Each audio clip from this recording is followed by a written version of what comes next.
Samson Tsegaye, who I have the pleasure to introduce now. He arrived this weekend with the smile of the Ethiopian sun and surrounded by the smell of coffee. And coming from the cradle of coffee, this is not a surprise. Samson was born in 1966 in Addis Ababa. He holds diplomas in engineering, project management, business management, but he's mainly today an engineer in solar technology. And he's the country director of the Solar Energy Foundation. And as such, he received our award, the Nuclear Free Future Award, in the category of solution. And we honor people who see a problem, who don't agree with the situation and act. And that's what he does. And he doesn't get intimidated by the circumstances if they are against him. He received in 2009, he received another award, the Ashton Award. We met at a conference of environmental laureates in Freiburg, and that's how we learned about his work. He is a bringer of light, I would say. And in his country, he established 2 solar training centers. He electrified 4 villages, 157 schools, and it means the electricity in those schools is cheaper, it's reliable because it can be managed by the people, and it also means you can teach in the evening.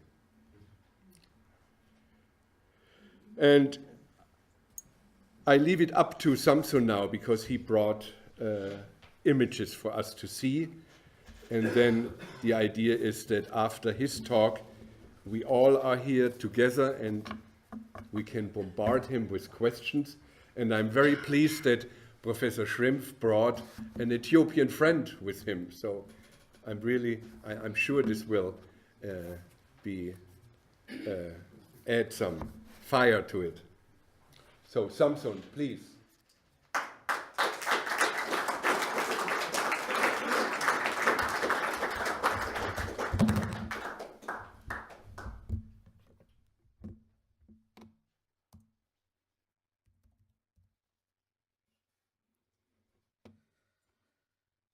Thank you and good evening. I would like to thank NFFA to invite me for such an important event to tell our experience, what we did in Ethiopia in the past 10 years and 12 years. I am Samson Tsegaye. Most history is explained by Klaus. I want to ask you one question. I'm from Ethiopia. How many of you know that Ethiopia has 13 months? 13 months? Yes. 13 we have 13 months in Ethiopia. How many? Only one. Yes, we have 13 months. The Ethiopian. Okay. Yeah. We have 13 months in Ethiopia, and we say it's 13 months of sunshine country. In 2002, I came here. I went to Paris normally. I was a civil engineer and working for a construction company before. And it was 2002, my boss bring me to Paris. And after we visit the construction fair there, he gave me 5 days to visit Paris. But I was not happy there. I was disappointed, I don't know, because I tried to talk people, I asked them questions, no one answers for me. I was disappointed, and what's wrong? Because I am from Africa or what? And I know some friends from Germany, I know them in Ethiopia, and I sent them an email, and I asked them, what's wrong here?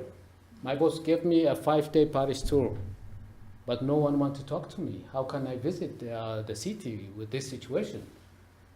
And my friend asked me, do you speak French? I say no. That's the only problem. If you're not happy, come to Germany. It's possible, yes. If I'm not happy there, yes, I want to come to Germany. That was the beginning for me. When I come to Germany, it was in Freiburg. My friends were in Freiburg, and the Intersolar fair was in Freiburg. And the next day they asked me if I want to go to this fair. I never heard about solar technologies before.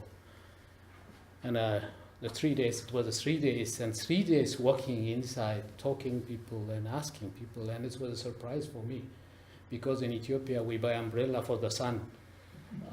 And many of our people in rural area live in darkness.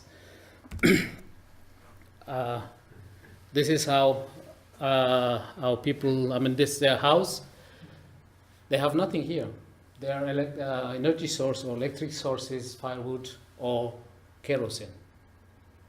It's difficult to access firewood. It's difficult also to access kerosene even. So mostly after sunset, life is dead in most of our rural areas.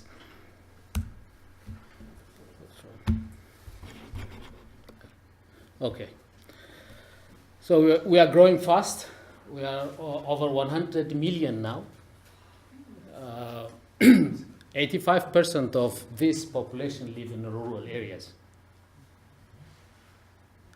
Electric access for these people is less than 17%. Over 40 million people still needs solutions. What we need, the indoor pollution, what we talk it in a house, they use as light firewood. It smokes a lot. It's not healthy. It's depressed in the house. And for students, for the kids, I sometimes spend the night there to install the solar. I cry a lot because of the smoke. I don't know how they live with this, with such very bad situation for their whole life. Health is another issue because of this bad smoke in the house, bad situation in the house. Health is also a very serious issue. Migration, I will explain a little bit more in the next slides. Because of these problems in the rural areas, migration is a very serious problem for our youngsters in the areas. Deforestation is an issue. I think it's a little bit improving now. It was about 40% the coverage some 60 years ago, but 4 or 5 years ago it was 3% only. You can count the trees in the rural areas. I'm really jealous when I come to Germany, when I walk out and with trees and the jungle and all. Really jealous for that. Cost of fuel, kerosene. Kerosene gas per liter, we buy before like 6 years about, I don't know how can you convert it, about 2 birr in Ethiopia. You just can count the number. And now is 14 birr. A normal family with 2 kids or like this, they consume up to 4 liters per month. It's too much. They have to walk long distance to access even this kerosene. At least even it's bad. Education is an issue. Most of the rural kids, they have to walk long distances to school and back. When they're back home, it's totally dark. They cannot do their homework. No competition with others. So they withdraw in a short time, like when they are grade 4 or 5, like this. No school after then. The other problem is water. For this also, they have to walk long distances. In the village, we have a solar village in one of the region. The water source is in a valley, down valley. They have to walk at 4 a.m. to reach there and to fetch the water. When they back, if you understand it, I don't know, 300 meter elevation difference from the down up to there. Myself, even with my clothes, I cannot walk up. But those poor kids, maybe if you saw my first picture on the screen, 25-liter plastic jerrycan they hold and they climb up all this. They cannot reach on time to school. They cannot go to school. When they go to school late, the teacher will say, go back. It's another challenge for them. So all these are the issues for our off-grid communities.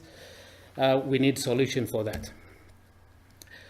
At Solar Energy Foundation, I'm working for this foundation since 2005.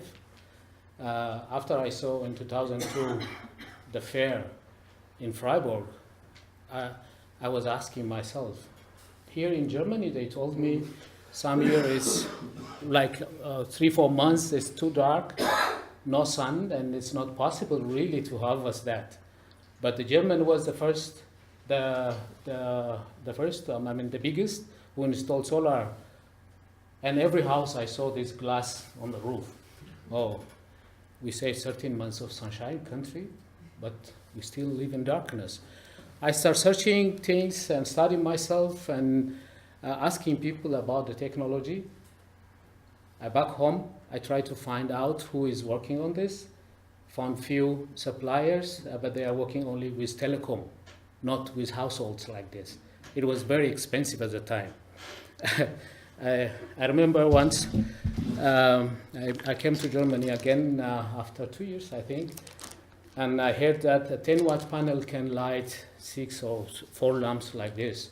And I came here and I asked one of my German friends, can I get a 10-watt panel? He said, for what?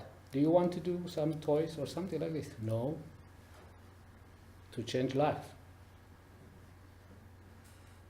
The understanding is different, yes, it's clear.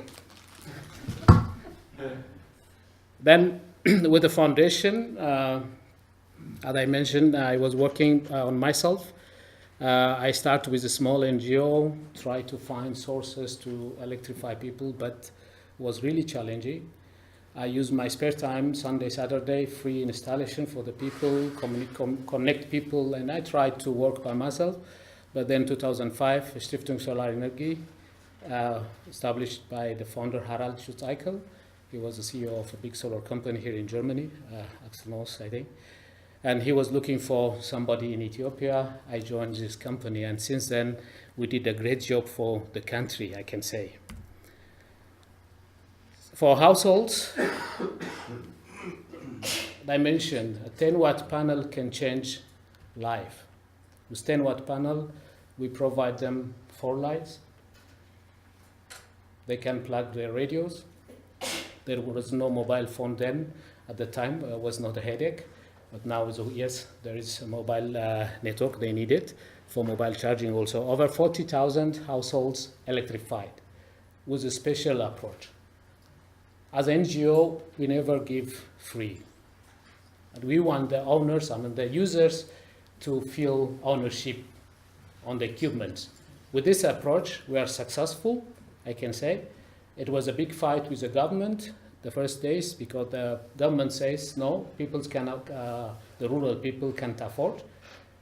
Business company says, if you give it for free, we will die.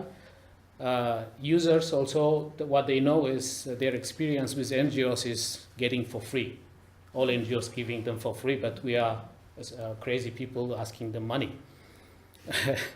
I was demonstrating the technology for the people one day, and I explained them this is solar panel, it works from solar, blah, blah, always from solar. And then we brought you this, so you can save this much money, you can pay this much money. An old lady stretched her hand, and you say this is from solar? Yes. Is this from the sun? Yes. All from the sun? Yes. So what the hell are you asking money for that? Okay. Yeah, the other problem, as I mentioned, is the water supply. Many places, they really use very, very bad accumulated water. It's not even a spring, mostly. And for me, even I cannot touch it, my feeling. But they drink this kind of water. So We try to bring them a solar pumping for the village, a solar village. We installed in 3 spots, and the whole village now supplied with the water. We reach around 10 villages with solar water pumping. And also we supply a cooling system for clinics. And many health centers, they don't have any electricity, especially when they have a delivery. They use their mobile phone and their mouse and light for the delivery. It's really sad to see that. We tried at least, and we tried to address around 55, and it's changed a lot. It's not small for myself. We did something. The other one is, as I mentioned before, we don't give it for free. Our project was with a revolving fund project. We agreed with the government, but after some years they refused to do that. As NGO, they told us you have to give it for free. No, it's not bread. This is technology, and we need sustainability for this. It was a big fight, but we cannot fight with the government. They stopped us. And then we changed our approach to the students' program, Lighting Student Homes program. At least if we gave it for students for free, we can say they don't have money to pay. At least it gives sense. So with this Lighting Student Home, we delivered 2,000 solar lanterns. This will continue until the next 4 years. We want to reach 10,000 of this. With this lantern, our main objective is students, as I mentioned, they cannot be competitive with other students, those who have electricity. When they're back home, after a 2-hour walk back, no light at home. They can't do their homework. They can't be competitive. This is an issue of migration, especially women. In the morning, they have to fetch water. They come to school late. They can't continue. In the evening, they can't go home early. They can't continue their schools. So families push them to go to the Arab countries and something, and they really suffer there. Yeah, the challenge to continue these things, or why we need to do more.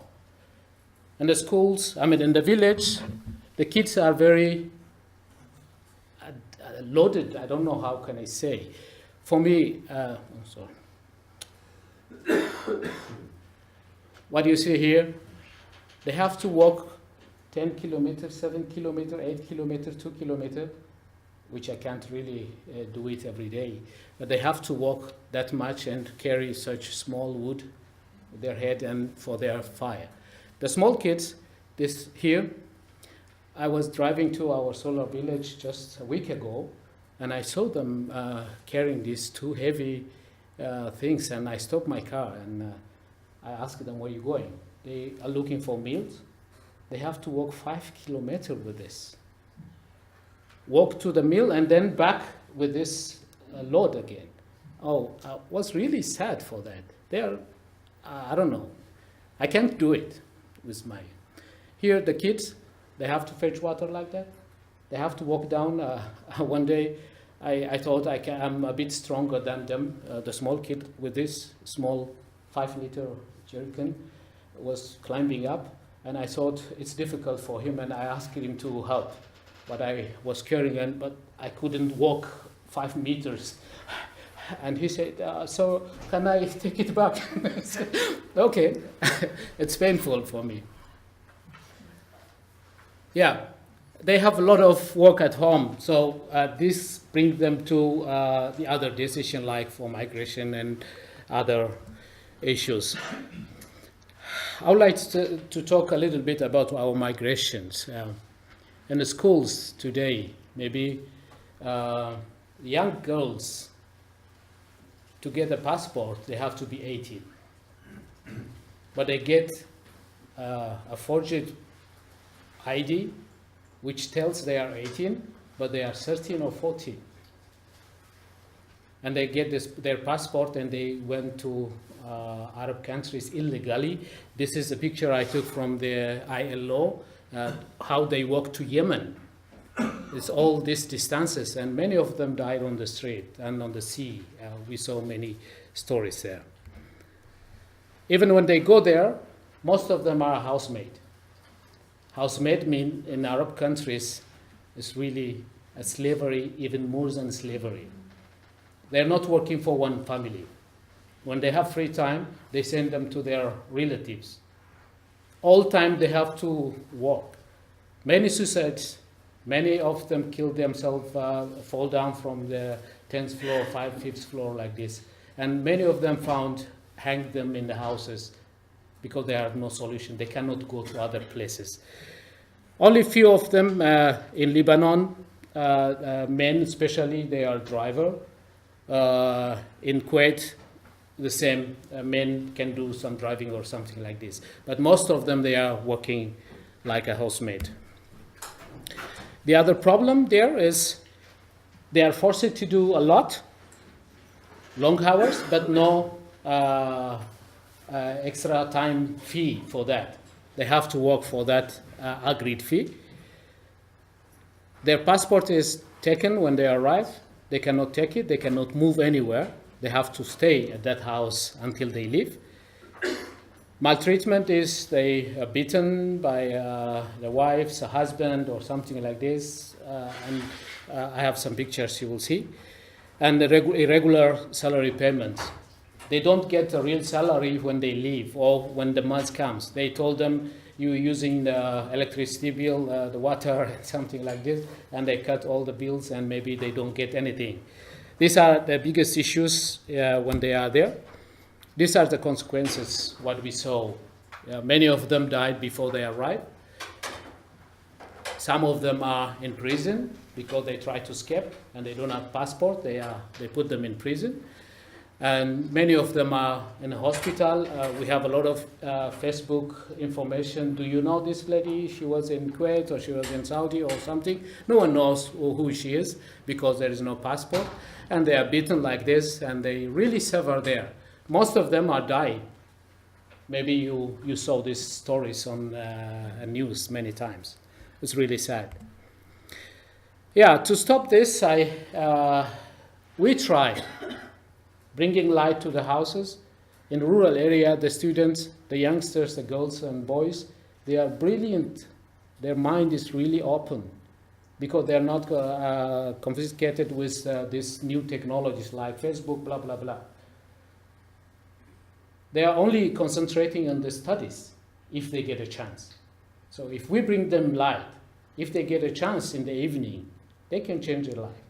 We can bring new generation or better generation for that. This is a small lantern. What do you do with this if you have at home? What will you do with this? Will you buy it if you see it in the market? You will buy it, I know. Yeah, this is a light we give for students. They can study, and their families can benefit out of this. This is the recent project we have, but with the previous one, they got 4 lights, 3 lights, 2 lights, according to their room size. But now, as we have to give it for free, we come up with this solution. We give them this lantern. They take it home. The owner is a school for the lamp. They have to show the lamps every 2 months that still they're using it. They didn't sell it. So we are very successful with this project, and we're trying to reach 10,000 in the coming 3 years. We need your help. Yeah, what you see here is, what do you see here? This is a house with solar light and a biogas cooker, and here is with no light. It's a big difference here. I can have the appetite if I'm living in this house to read or sit with the family and do more work there. But down, you can see it. It's not healthy. It's really depressed. And I don't want to do anything with it. And in the house, the cows, everything in one house living. So what do we expect from here? A bright face when they have light. And I can tell it. I gave money for people, but then I didn't see such happiness. Giving light for the people is really, really, really special. When I on the light, I feel cry immediately. My tears are on my eyes. These are our technicians who are graduated, and I want more kids to come to this level. This is the school students who got the lanterns. These are also the students who get the lanterns. Sorry. The other thing is, I just want to mention something here, what Axel says. Currently, we have big problem in the market, in the solar market in Ethiopia. There are very low quality, substandard products. It's Chinese, we say Chinese, but this is also Chinese. But certified Chinese ones and uncertified Chinese one. The price difference, it's just lantern, one lantern. The cheapest one, we sell this around 40 euro, but it can serve them 5 years. But the other one, the same, looks like same, copied ones, they can sell it for like 5 euro. How can we convince our customers the same, looks same, but they don't understand the technical things inside? 5 and 40 is big difference. We have big challenge now in the market, so we have to work on the awareness. We are training the people, we explain them in a good way, and we try to be together, close to them by giving them after-sales service so they can trust us, and we trying to create trust by giving them the know-how. So we need help, yes, to expand our work. We need such kids, happy kids. This side, you see him, it's really poor, yes, but his heart is really rich for myself. He wants to go to school with this situation. We have to help these kids. Thank you so much.